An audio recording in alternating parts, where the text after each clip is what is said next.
ከእግዚአብሔር ከአባታችን ከጌታችንም ከኢየሱስ ክርስቶስ ጸጋና ሰላም ለእናንተ ይሁን።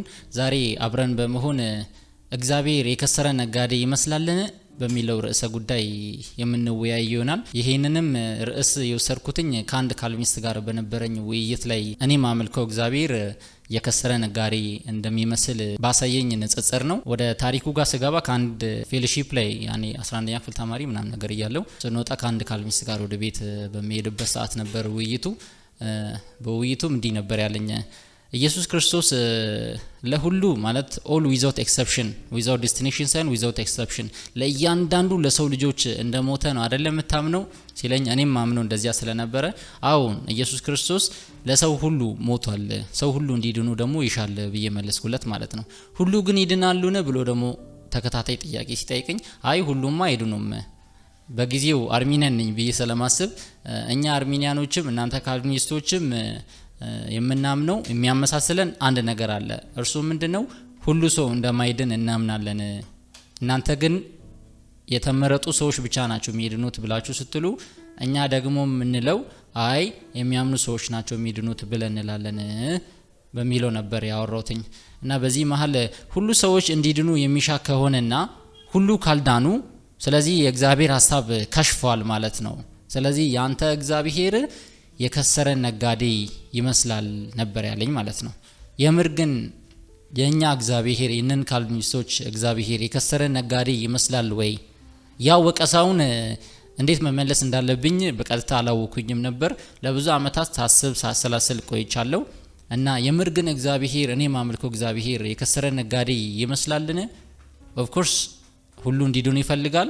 ምንም እንኳን ሁሉ እንዲድኑ ቢፈልግም ግን ሁሉ አይድኑም እያልን ያለ ነው። ስለዚህ ሁሉ ካልዳኑ ታዲያ የከሰረ ነጋዴ መምሰሉ ነው እንዴ የሚለው ላይ ነው የምንወያየው ማለት ነው። ስለዚህ እንዲህ አይነት ፍሬሚንጎችን በዛሬው ትምህርት ላይ እንዴት ዲፍሬም ማድረግ እንዳለብን ነው ዋናው የትምህርቱ አላማ ማለት ነው። ምክንያቱም ምን ማመን እንዳለብን ምን ማመን እንደሌለብን የመናገር አይደለም ዋናው አላማዬ። ግን እንዴት ነው ማሰብ ያለብን፣ እንዴትስ ማሰብ የለብንም፣ እንዲህ አይነት ሙግቶችን ስናገኝ እንዴት ነው መገምገም ያለብን ሚለው ነገር በደንብ እንድትማሩ ፈልጋለሁኝ ማለት ነው። ስለዚህ ሙግቱ ላይ አንዲት ነጥብ ካልቪኒስቱ አላስገባበትም። ያ ነው የኔ ውዝግብ ላይ ያመጣው ማለት ነው። እንድወዛገብ ያደረገኝ ነገር ምንድነው? ፍሬም ሲያደርግ አርጉሜንቱን ሙግቱን ሲያዋቅረው ያወቅረው ምንድን ነበር ማለት ነው። መጨረሻ ላይ አስቤ ካልቪኒስት እንደሆን ሊያደርግ የሚችል ውቅር ነው ያዋቀረው። ሲያዋቅር ከመጽሐፍ ቅዱስ ውስጥ መጽሐፍ ቅዱስ አጽንኦት ከሚሰጠው ነገር ውስጥ አንድ ነገር አጽንኦት ሳይሰጥ ነው ያዋቀረው። ስለዚህ መጽሐፍ ቅዱስ አጽንኦት የሚሰጥለትን አንድን ኮምፖነንት ማውጣቱ የኔ ውዝግብ ላይ ያመጣ ማለት ነው። እኔ እንድወዛገብ አደረገኝ ማለት ነው። ስለዚህ ሙግቱ ላይ እግዚአብሔር ሁሉ እንዲድኑ መሻቱን አስገብቷል። እግዚአብሔር ኦፍ ኮርስ ሁሉ እንዲድኑ ይሻል። ለነኚህ ለሁሉ ደግሞ ክርስቶስ ሞቶላቸዋል። እንዳይድኑ ያደረገው ግን ምንድነው? እግዚአብሔር እንዳይድኑ ስለሚፈልግ ነው ወይስ ምንድነው የቀረው ነገር የሚለውን ፓርት ግን ምንም አላስገባበትም ማለት ነው። በአንዴው ድምዳሜ ጋር ደረሰና መላለማነ ዘለው ድምዳሜ ጋር መጣና ሁሉም አይድኑበት ምክንያቱ እግዚአብሔር ሁሉ እንዲድኑ ስለማይሻ ነው የሚል የሱ ፓራዳይም ያነገበው የካልቪኒስቲክ ቅድመ ሐሳብ ስለሚነግረው እኔም እንደዛ እንዳስብ ለማድረግ አንድ ኮምፖነንት አጉድሏል። ያም ኮምፖነንት እምነት ይሰኛል ማለት ነው። በካልቪኒስቲክ አስተምሮ መሰረት አስቀድመን እግዚአብሔር ሕይወት ሳይሰጠን አስቀድመን ያመንን እንደሆነ ያን እምነት እንደ መልካም ስራ ስለሚቆጥሩት፣ ስለዚህ ራሳችን ሰርተን ጥረን ግረን ያመጣነው እንደሆነ ስለሚያስቡ ኦብጀክት ያደርጋሉ ማለት ነው። ያሁኑ ሙግት ላይ ግን እምነት የሚባል ነገር ምንም አላስገባም። ስለዚህ መጽሐፍ ቅዱስ ግን እንዴት ነው የሚያሳየን ሚለው ጋር ሲመጣ አንደኛ ቆሮንቶስ ምዕራፍ 1 ከቁጥር 21 ላይ በእግዚአብሔር ጥበብ ምክንያት ዓለም እግዚአብሔርን በጥበቧ ስላላወቀች በስብከት ሞኝነት የሚያምኑትን ሊያድን የእግዚአብሔር በጎ ፈቃድ ሆኗልና ብሎ ይለናል ማለት ነው። ስለዚህ ምን ሆኗል?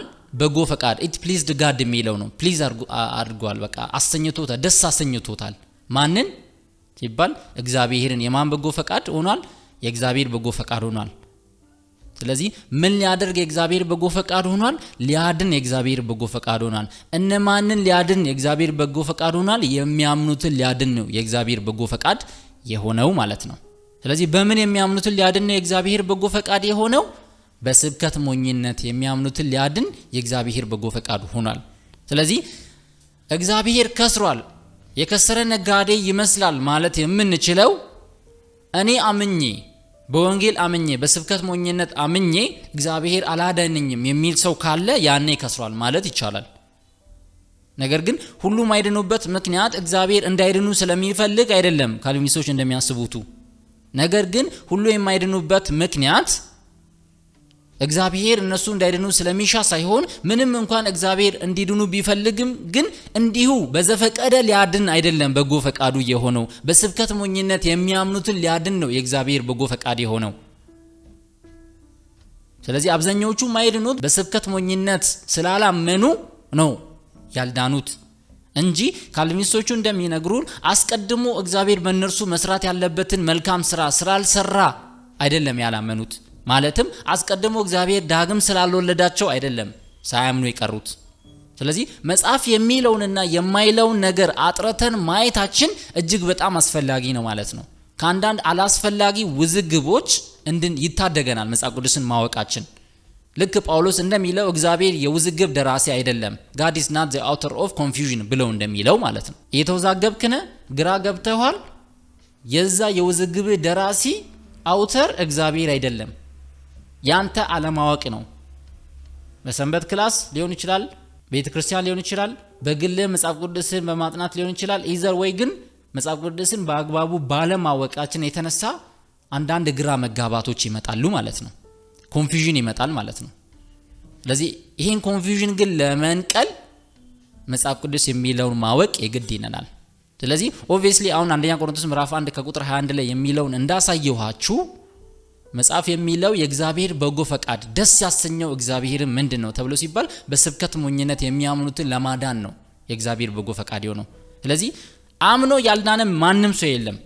እኔ አምኜ እግዚአብሔር እኮ አላዳነኝም የሚል ሰው ማንም የለም። ያመኑትን ሁሉ እግዚአብሔር ዳግም በመውለድ የራሱ ልጆች አድርጓቸዋል። አዲስ ፍጥረት ሆነዋል። ሌሎች መንባባቶችንም በደንብ ማየት ይቻላል። ኤፌሶ መልእክት ምዕራፍ 2 ላይም ሲመጣ ቀድሞ ከማመናቸው በፊት የነበራቸው ማንነት ይናገርና ቁጥር 4 ጋር ሲመጣ ነገር ግን የሚል ተስፋን የሚሰጥ ተስፋን የሚጭርን ሐረግ ያስገባል ማለት ነው። በአማርኛው ሐረግ ነው፣ በእንግሊዘኛው በት የሚለው አንድ ቃል ማለት ነው። ነገር ግን እግዚአብሔር በምሕረቱ ባለጠጋ ስለሆነ ከወደደን ከትልቅ ፍቅሩ የተነሳ በበደላችን ሙታን እንኳን በሆነን ጊዜ ከክርስቶስ ጋር ሕይወት ሰጠን፣ በጸጋ አድናችኋልና ብሎ ይለናል። የእግዚአብሔር ስም የተባረከ ይሁን። ስለዚህ በጸጋ አድናችኋል ብሎ ያለው ጳውሎስ ይሄ ጸጋ ሲያድን ግን እንዴት ነው ያዳናቸው? እግዚአብሔር በምሕረቱ ባለጠጋ የሆነው እግዚአብሔር ከወደደው ከትልቅ ፍቅሩ የተነሳ ሕይወት የሰጠው እግዚአብሔር ሕይወትን ሲሰጥ ግን ምን አይቶ ነው ሕይወት የሰጠው ተብሎ ሲባል ቁጥር 8 ጋር ድረስ ያነብብን እንደሆነ ቁጥር 8 እንዲነበባል ጸጋው በእምነት አድኗችኋልና ይህም የእግዚአብሔር ስጦታ ነው እንጂ ከናንተ አይደለም። ስለዚህ ጸጋው ዝም ብሎ አይደለም ያዳነው፣ በእምነት ነው ያዳነው። የሚያምኑት ልብ በሉ፣ የሚያምኑትን ሊያድን ነው የእግዚአብሔር በጎ ፈቃድ የሆነው። ሳያምኑ አርቢትሬሪሊ ያሉትን እንዲሁ በዘፈቀደ ያሉ ሰዎችን ሄዶ ሕይወት ዘርቶባቸው እንዲያምኑ ለማድረግ አይደለም የእግዚአብሔር በጎ ፈቃድ የሆነው። ልብ በሉ፣ ካልቪኒስቶች የሚያምኑትን ዲስቲንክቲቭ ነጥባቸውን በየትም ቦታ መጽሐፍ ቅዱስ አይናገርም። አስተምሯችንን ይደግፋል ብሎ የሚያስቧቸው ክፍለ ምንባባቶችም እንኳን በአውደ ምንባብ ሲፈተሹ የነሱን አስተምሮ አይደግፍም። ካልቪኒዝም እና አውደ ምንባብ አብሮ ጭራሽ ማይሄዱ ነገሮች ናቸው። ስለዚህ ጸጋው በእምነት አድኗቸዋል ያለው ጳውሎስ ይሄ ጸጋ አክሰስ የሚደረገው ወደዚህ ጸጋ ደግሞ የሚገባው እንዴት ነው ተብሎ ሲባል ሮሜ መልእክት ምዕራፍ 5 ከቁጥር 2 ላይ እንዲህ ይላቸዋል። በእርሱም ደግሞ ወደ ቆምንበት አሁን እነ ጳውሎስ ተደራሲያን አማኞች ናቸው፣ ቆመውበታል። በእርሱም ደግሞ አሁን ወደ ቆምንበት ወደዚህ ጸጋ በእምነት መግባትን አግኝተናል ብሎ ይላቸዋል። በእግዚአብሔር ክብርም ተስፋ እንመካለን። ስለዚህ አሁን ወደ ቆምንበት ወደዚህ ጸጋ አክሰስ ያደረግነው እንዴት ነው ተብሎ ሲባል በእምነት ነው። ከእምነት በፊት ይሄ ጸጋ ሕይወት አልሰጠንም። ህይወት ሰጥቶን አይደለም ወደ እምነት ያመጣን። ወደዚህ ጸጋ ራሱ መግቢያው በሩ ምንድነው ተብሎ ሲባል መግባትን ያገኘነው እምነት በሚባል በር ነው የገባነው ነው ጳውሎስ እያለ ያለው። ያለ እምነት ወደዚህ ጸጋ መግባት አይቻልም። በእምነት ወደዚህ ጸጋ ሲገባ ግን ጸጋው በእምነት አድኗቸዋል ተብሎ ይባላል ማለት ነው። ስለዚህ እግዚአብሔርን ደስ ያሰኘው በስብከት ሞኝነት የሚያምኑትን ማዳን ነው። በስብከት ሞኝነት ሲያምኑ ጸጋው ያድናቸዋል ማለት ነው። ስለዚህ በስብከት ሞኝነት አምኖ ያልዳነ አንድ ኃጥእ የለም፣ አንድ ኃጢአተኛ የለም። ኃጢአተኞች በሙሉ ያልዳኑት እግዚአብሔር አንዳንድ የኃጢአተኞች የተመረጡ ሌሎቹ ያልተመረጡ ሆኖ የተመረጡት እግዚአብሔር የደነገገላቸውን ጊዜና ደቂቃ የተጠባበቁ አይደለም ያሉት። ካልቪኒስቶች እንደዛ ነው የሚያስቡት። በዚህ ነካርጎ ትንሽ ለመናገር ወንጌል ለመናገር ይሞክሩና ያ ሰው በወንጌል የማያምን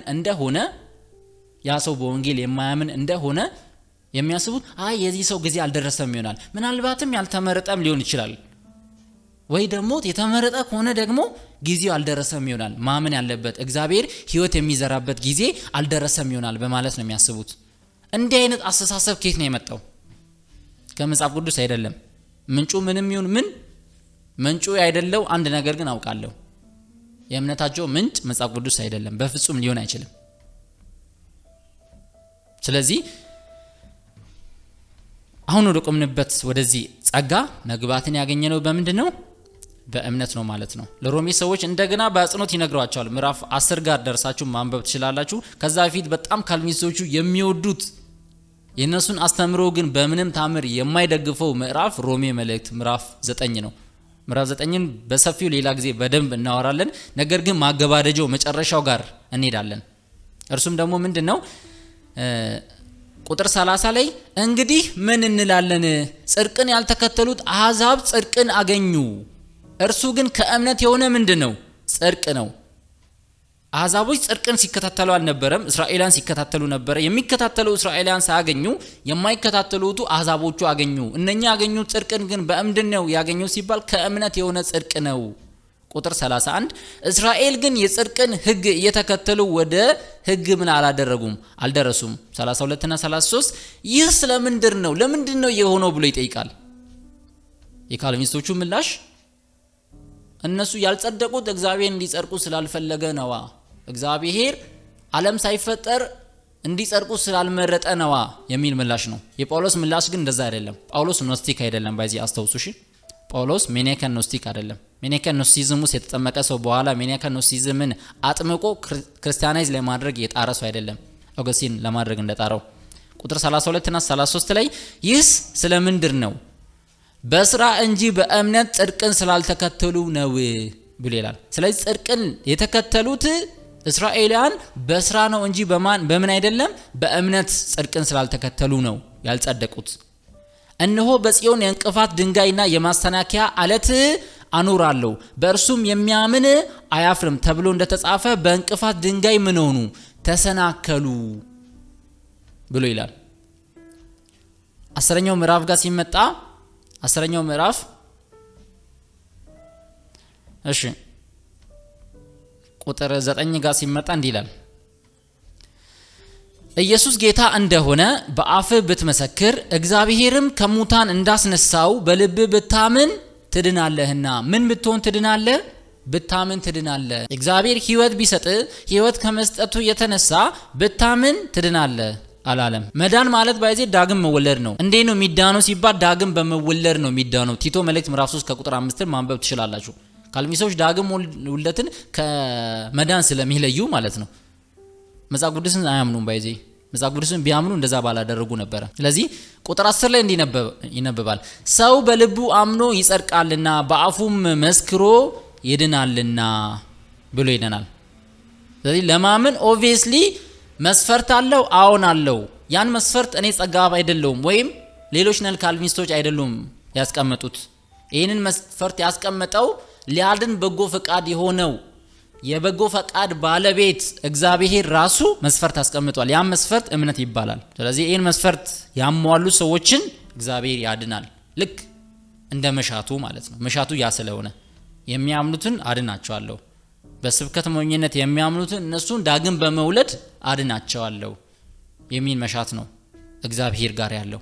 ስለዚህ ማንም አምኖ በስብከት ሞኝነት አምኖ ያልዳነ ሰው የለም ማለት ነው። ለኤፌሶን በጻፈው መልእክት ምዕራፍ 1 ከቁጥር 13 ላይ እንዲህ ይነበባል። እናንተም ደግሞ የእውነትን ቃል ይኸውም የመዳናችሁን ወንጌል ሰምታችሁ ደግሞም በክርስቶስ አምናችሁ በተስፋው መንፈስ በመንፈስ ቅዱስ ታተማችሁ ብሎ ይላቸዋል። ካልቪኒዝም እውነት ከሆነ ጳውሎስም ያንን ሶተሮሎጂካል ኦርደር ባይዜ ኦርደር ሳሊተስ የሚባለውን ሚያምን ከሆነ የሚከተል ከሆነ ያንን ለማንጸባረቅ በጣም ቤስት ታይሚንጎች ነበሩት። በእነኚህ ታይሚንጎች ሁሉ በእነኚህ ጊዜያት ሁሉ አንዱንም ጊዜ ካልቪኒስቶች የሚያምኑትን ነገር አላንጸባረቀም።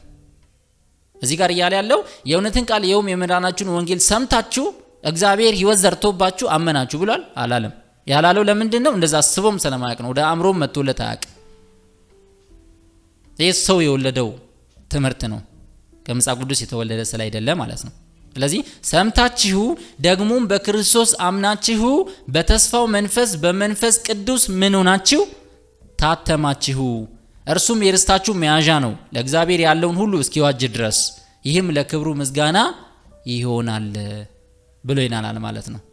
ስለዚህ እግዚአብሔር ይመስገን። እግዚአብሔር ሁሉ እንዲድኑ ይሻል። አዎ ሁሉም እንዲድኑ ይሻል። ማንም እንዳይጠፋ ይፈልጋል። ነገር ግን ማንም ማዳን ነው የሚፈልገው ተብሎ ሲባል የሚያምኑትን በስብከት ሞኝነት የሚያምኑትን ሊያድን ነው የእግዚአብሔር በጎ ፈቃድ የሆነው። የእግዚአብሔር በጎ ፈቃድ የሆነው ሳያምኑ በፊት ያሉትን እንዲድኑ እግዚአብሔር ዓለም ሳይፈጠር የመረጣቸውን ጊዜ መድቦላቸው ያ ጊዜ ሲመጣ ሕይወት ዘርቶባቸው እንዲያምኑ ማድረግ አይደለም በጎ ፈቃድ። መጽሐፍ የሚለውንና መጽሐፍ የማይለውን ለይቶ ማወቅ ካላስፈላጊ ውዝግብ ይታደገናል። ለጢሞቴዎስ በጻፈው መልእክት ምዕራፍ 2 አንደኛ ጢሞቴዎስ ምዕራፍ 2 ከቁጥር 3 እና 4 ላይ እንዲህ ይነበባል። ሰዎች ሁሉ ሊድኑና እውነቱን ወደ ማወቅ ሊደርሱ በሚወድ በእግዚአብሔር በመድኃኒታችን ፊት መልካምና ደስ የሚያሰኝ ይህ ነው ይላል። ሰዎች ሁሉ ምን እንዲሆኑ ሊድኑና ቅድም ባነበብነው በአንደኛ ቆሮንቶስ ምዕራፍ 1 ከቁጥር 21 መሰረት ደግሞ እንዴት እንዲድኑ ነው የሚፈልገው ተብሎ ሲባል በስብከት ሞኝነት በማመን እንዲድኑ ነው የሚፈልገው። በስብከት ሞኝነት የሚያምኑትን ሊያድን የእግዚአብሔር በጎ ፈቃድ ስለሆነ ማለት ነው። ስለዚህ ሰዎች ሁሉ ሊድኑና እውነቱን ወደ ማወቅ ሊደርሱ ምን በሚያደርግ በሚወድ በሚሻ በእግዚአብሔር በመድኃኒታችን ፊት መልካምና ደስ የሚያሰኝ ይህ ነው። ስለዚህ በእግዚአብሔር በመድኃኒታችን ፊት መልካምና ደስ የሚያሰኝ ይህ ከሆነ ካልቪኒስቶች በእናንተ ፊትስ ይሄ መልካምና ደስ የሚያሰኝ ነገር ነው? ካልሆነ የትኛው መጽሐፍ ቅዱስ ነው ያነበባችሁ ያላችሁት? የትኛውንስ እግዚአብሔር ነው እየተከተላችሁ ያላችሁት የሚለው ሊጠየቅ ይገባል። እንደገና ልትፈትሹ ይገባል አቋማችሁን ማለት ነው። ስለዚህ ኦብቪየስሊ እስካሁን ድረስ ያጣቀስን ባየናቸው ክፍለ ምንባባቶች መሰረት እግዚአብሔር በስብከት ሞኝነት የሚያምኑትን ሊያድን እግዚአብሔር በጎ ፈቃድ ሆኗል። በመሆኑም እግዚአብሔር የከሰረ ነጋዴ አይመስርም። ምናመልከው እግዚአብሔር አልከሰረም። ሰዎች ሊያምኑ ይገባል። ሲያምኑ ግን ማን ያድናል? እምነታቸው አይደለም የሚያድነው። ከነሱ ውስጥ የሆነ ነገር አይደለም የሚያድናቸው። የሚያድናቸው ግን እምነትን ቅድመ መስፈርት አድርጎ ያስቀመጠው እግዚአብሔር ራሱ ነው የሚያድናቸው። ስለዚህ ያ እግዚአብሔር ራሱ የሚያምኑትን ምን ያደርጋቸዋል? ያድናቸዋል ማለት ነው። ስለዚህ እስካሁን ድረስ ጥያቄ ሆኖባችሁ ውዝግብ ውስጥ ያላችሁ አላችሁ። እግዚአብሔር እንድድን መርጦኝ ይሆን የምትሉት ሰዎች አላችሁ። ኃጥእ ሆኖ የተመረጠና ያልተመረጠ የሚባል ቡድኖችን መጽሐፍ ቅዱስ አያውቅም።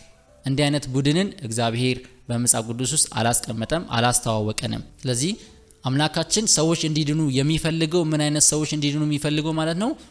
የተመረጡ ሰዎች እንዲድኑ አይልም። ያመኑ ሰዎች በስብከት ሞኝነት የሚያምኑ ሰዎች እንዲድኑ ነው የሚሻው ነው የሚለን። መጽሐፍ ቅዱስ እውነት ነው፣ የእግዚአብሔር ቃል እውነት ነው ማለት ነው። ያንኑ እናምናለን።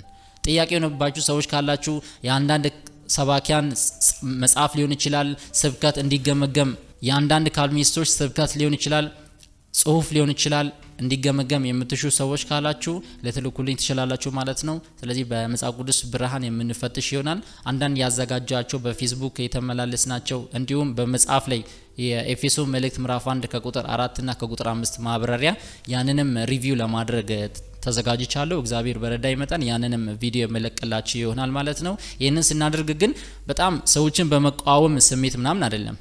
አሁን ያዘጋጀሁትኝ ኤፌሶ መልእክት ምዕራፍ 1 ከቁጥር 4 እና ከቁጥር 5 ላይ ወንጌላዊ ያሬድ ጥላሁን የጻፈው ላይ ታላቁ ርስት የተሰኘው መጽሐፍ ላይ ማለት ነው የጻፈውን ኮሜንታሪ ነው ሪቪው የምናደርገው። ስለዚህ መጽሐፍ የሚለውና ኮሜንታሪ የሚለውን ትይዩ አድርገን ያነጻጽረን እንሄዳለን። መጽሐፉ የሚለው ምንድነው ማይለው ምንድነው ኮሜንታሪው ደግሞ እንዴት ነው ያንጸባረቀ ያለው። በዚህ መሰረት ደግሞ ሳይታወቅ ምንም እንኳን ጻፊው ያንን ያቀደነ ያሰላ ባይሆንም ግን እንዴት ይሄ መጽሐፍ ለአንባቢው የካልቪኒስቶችን ቅድመ እሳቤ እየሰጠ ነው የሚለው ነገር እናያለን ማለት ነው። ስለዚህ በጣም ነን ካልቪኒስቶች ባይዘ በስብከቶቻቸው በጽሁፎቻቸው ሳያውቁት የካልቪኒስቲክ የሆነ ካልቪኒስታዊ የሆነ ቅድመ እሳቤን ይዘሩባቸዋል። ያ በውስጣችን የገባው ደግሞ ቅድመ እሳቤ ውሎ አድሮ ካልቪኒስት እንድንሆን ያደርገናል። በኋላ ካልቪኒስት ከሆኑ በኋላ ደግሞ እኔ መጽሐፍ ቅዱስ ያነበብኩኝ ነው ካልቪኒስት የሆንኩትኝ እንጂ የማንንም መጽሐፍ አንብቤ አይደለም የሚል ንግግር ትትና የታከለበት የሚመስል በውስጡ ግን ተቤት የታከለበት ንግግር ያወራሉ ማለት ነው። ስለዚህ የአንዳንድ ሰባኪያንን ጽሁፍ መፈተሽ የግድ ይለናል። ስናደርግ ግን በጣም በትትና እነኚህ ሰዎች ምንም አያውቁ ምናም በሚል በተቤት በተሞላ መንፈስ ሳይሆን ግን መገምገም ስላለበት ነው። ይሄ አስተምሮ እስከ ስሩ ድረስ በመሄድ ስሩ ማጥፋት ስለሚገባን ነው እንዲህ የምናደርገው ማለት ነው። ይሄንን እንድትረዱ ሪቪው ስናደርግ ካደረግንም በኋላ ደግሞ የተለያዩ ፖስቶችን መጻፍቶችን ሪቪው ያደረግናቸውን ቪዲዮዎችን የተመለከታችሁ በዚህ መንፈስ እንድትመለከቱ ስለምሻነ ይሄን ምነግራችሁ። እስካሁን ድረስ ስላያችሁ አመሰግናለሁኝ። ተባረኩ። እግዚአብሔር ይባርካችሁ።